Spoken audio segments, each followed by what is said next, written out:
Amém, queridos? Deixar uma pequena mensagem aqui para os irmãos com relação a esse momento que estamos vivendo aqui na nação brasileira.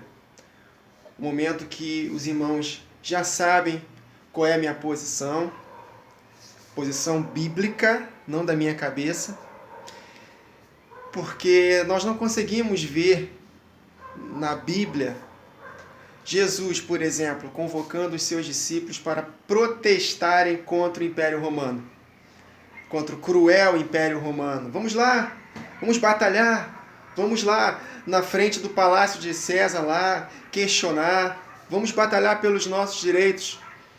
Nós não vemos também os discípulos de Jesus, os apóstolos de Jesus, induzindo as igrejas para poderem ir lá na frente do palácio, batalhar. Não vejo isso, meus irmãos, na Bíblia. E de fato não tem na Bíblia. Eu sei que a igreja, infelizmente, assim como a nação brasileira, está dividida. Isso é muito triste. Irmão brigando com outro irmão. Isso é ridículo, meus irmãos. Isso é inconcebível. O tempo do fim, meus irmãos, será marcado por uma igreja vencedora, um fiel remanescente. Mas está escrito em Salmo 122, em Salmo 133, perdão, ó quão bom e quão suave é que os irmãos vivam em união. E aí sim, é como óleo precioso, óleo, queridos, é símbolo do poder de Deus, da ação do Espírito Santo.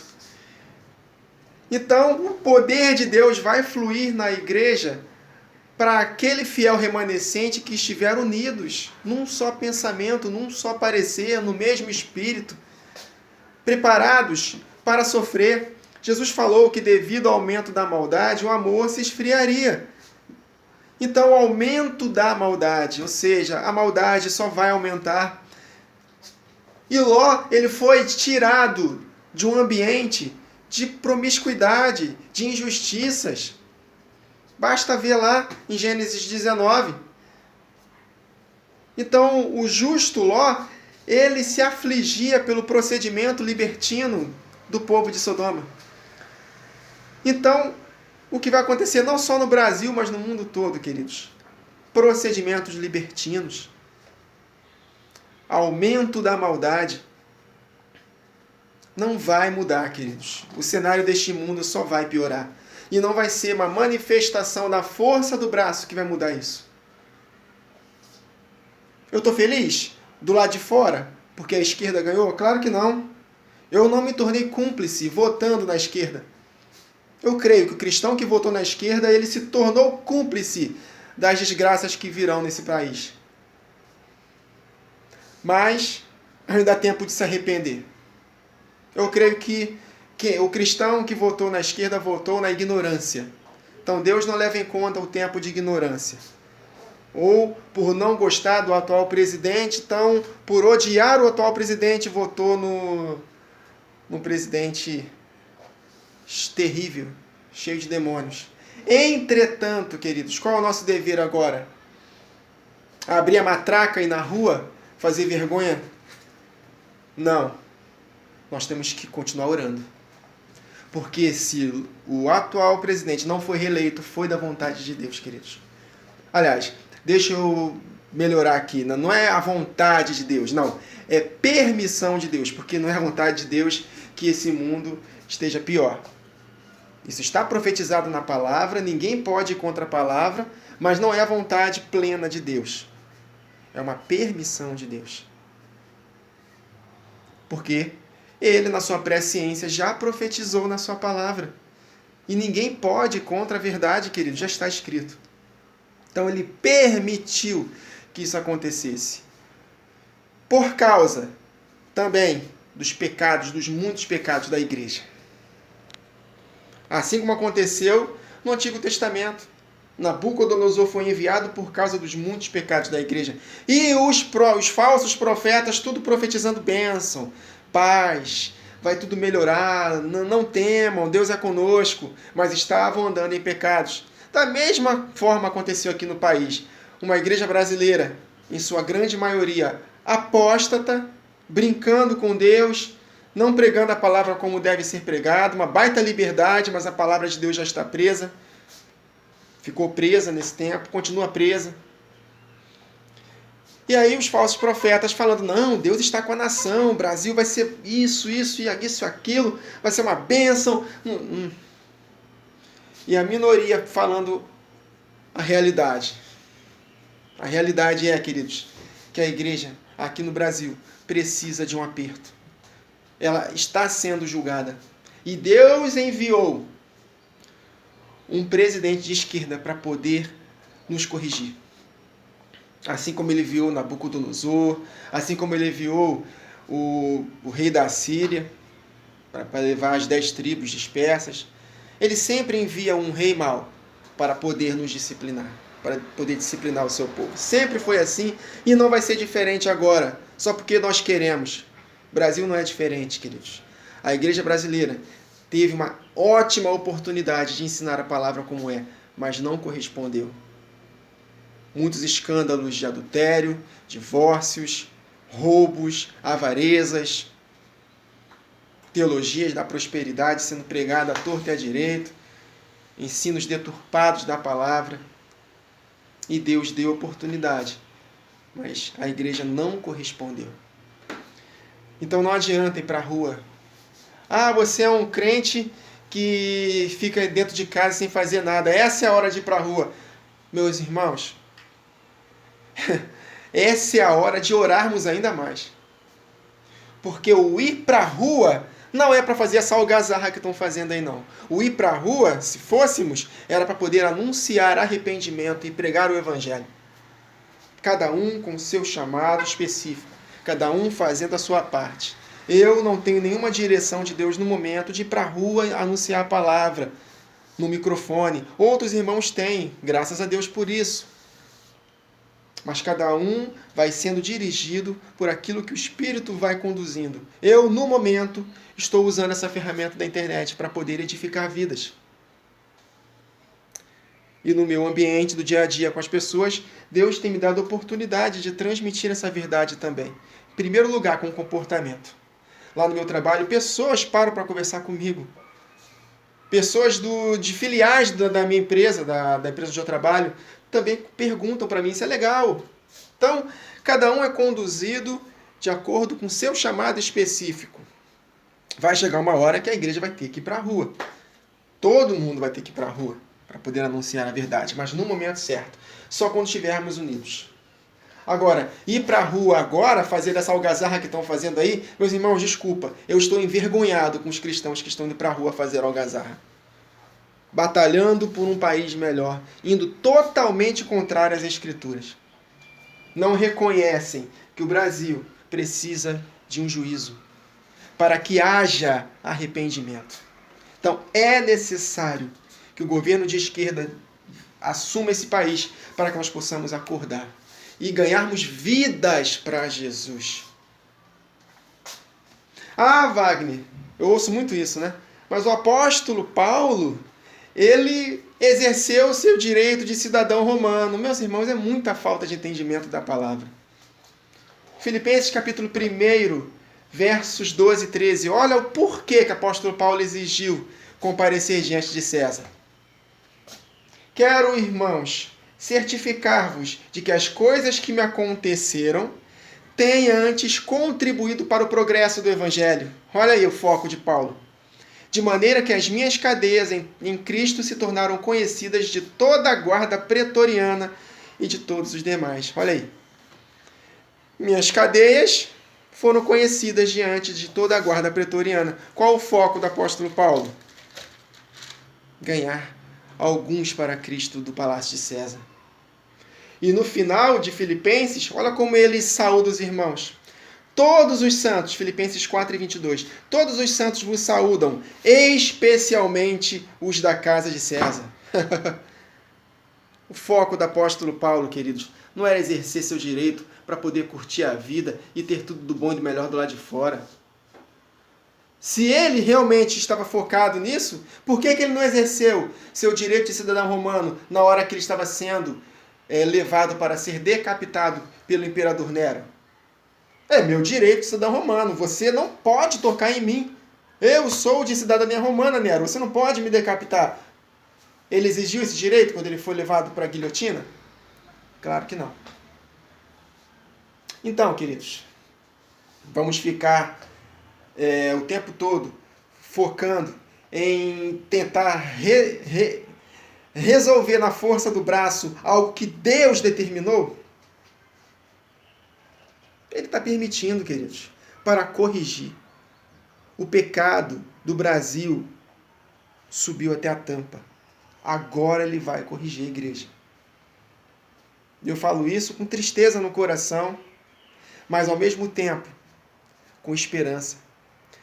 Não que o Brasil melhore, porque não vai melhorar do lado de fora, mas a esperança de que haja arrependimento e a igreja de fato cresça. Esse é o momento propício para a igreja avançar. Eu não me canso de dizer aquele texto de Atos capítulo 8, que depois da morte de Estevão, desencadeou-se uma grande perseguição contra os cristãos. E todos, exceto os apóstolos, foram dispersos. Então, se a igreja brasileira de fato é um celeiro para o mundo, então vamos embora. Será um celeiro com perseguição. Amém, queridos? Então, de uma vez por todas, se você está com esse ânimo errado no coração de ir para as ruas protestar contra o atual governo, você como cidadão dos céus, como cristão que conhece a verdade, não faça mais isso. Eu vou falar de novo, estou envergonhado com muitos cristãos que estão indo lá fazer vergonha. Porque não é esse tipo de espírito que nós batalhamos. 2 Coríntios capítulo 10, se eu não me engano. Acho que é 2 Coríntios 10. Está escrito que as armas da nossa milícia não são carnais, mas poderosas em Deus. Então nós não lutamos com armas naturais. Meus queridos, a injustiça vai imperar. Nunca se esqueçam de Ló. Ló, ele estava lá sendo injustiçado. Olha o ambiente em que Ló vivia, meus irmãos. E vai ser exatamente o ambiente desse mundo antes da volta de Jesus. É daqui para frente, só pior. Mas Jesus falou, que no mundo teremos aflições. Tem de bom ânimo, eu venci o mundo. Essa palavra aflições são pressões. Prensa. Eu gravei recentemente um vídeo aqui no canal. Prensados para produzir azeite. Então nós precisamos, como azeitonas, sermos prensados para produzirmos azeite. E azeite é símbolo do poder de Deus, da manifestação de Deus. Então, mais do que nunca, meus irmãos, vamos buscar a Deus. Vamos buscar a direção do Espírito. Com certeza absoluta, a igreja que está indo para a rua protestar não está sendo conduzida pelo Espírito. Porque o Espírito da verdade nos guia em toda a verdade. E na Bíblia, na palavra de Deus, nós não vemos isso. Vocês podem isolar versos, arrumar qualquer desculpas, mas esse não é o Espírito da palavra de Deus. A igreja não vence, queridos, na força do braço. Amém, queridos? Nossas crianças, o que vai ser delas? Meus irmãos, vai acontecer desgraças. Está escrito, queridos. Mas que nós possamos, como igreja, lutarmos com as armas espirituais. E cada um fazendo a sua parte no corpo, arrebatar alguns dessa multidão. Amém, queridos? Então você que congrega numa igreja, ore para que Deus levante pessoas para que possam ministrar para nossas crianças nas igrejas. Ore para que os pais também tenham paixão pela palavra e ensine seus filhos também em casa. Não dependa somente da igreja. Para que nossos filhos possam ser livres desse mal. Embora eles que vão escolher. Nós fazemos a nossa parte, mas nós não sabemos se eles vão escolher a vida ou a morte. Amém? Então é isso. Essa é a palavra de Deus que eu tenho dado para os irmãos. Então que nós possamos sondar o nosso coração, olhar para a palavra e pensar, será que Jesus, ele faria esse tipo de motim contra o governo atual? Essa insurreição contra o governo atual, contra o governo que vai assumir, meus irmãos. Anote o que eu estou te falando. ele vai assumir. O Lula vai assumir. Acabou, meus irmãos, ele vai assumir. O país está sob julgamento. Então que nós possamos aceitar e batalharmos com as armas espirituais.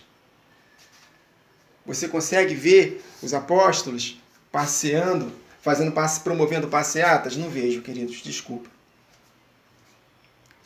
Então é isso. Né? É o último vídeo que eu gravo sobre essa questão de política. Pedindo o seguinte para os irmãos. 1 Timóteo capítulo 2. 1 Timóteo capítulo 2. Antes de tudo, exorto que se use a prática de súplicas, orações, intercessões, ações de graças em favor de todos os homens, em favor dos reis e de todos os que se acham investidos de autoridade, para que vivamos vida tranquila e mansa, com toda piedade e respeito. Isto é bom e aceitável diante de Deus, nosso Salvador, o qual deseja que todos os homens sejam salvos e cheguem ao pleno conhecimento da verdade. Então, qual é a nossa missão? A partir de janeiro, orar pelo presidente. Orar para todos os investidos de autoridade que ele levantar lá. Com qual missão? Para que esse mundo melhore? Claro que não. Não vai melhorar, está escrito. Mas para que pessoas sejam salvas. Já passou pela sua cabeça orar por Lula para que ele se arrependa dos seus pecados e seja salvo? Para que Deus levante pessoas para que possa ministrar o coração daquele homem que Deus ama, que Jesus Cristo deu sua vida por ele?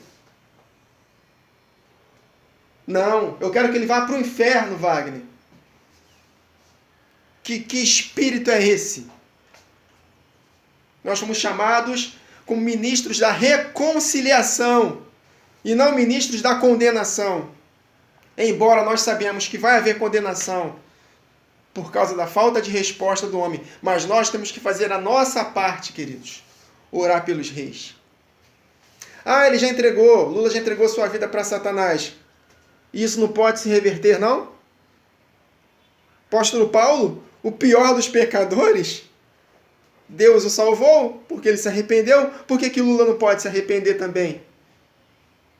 Ele está velhinho, ele está com mais de 77 anos, queridos. Não sei se isso é verdade, disseram que ele está doente.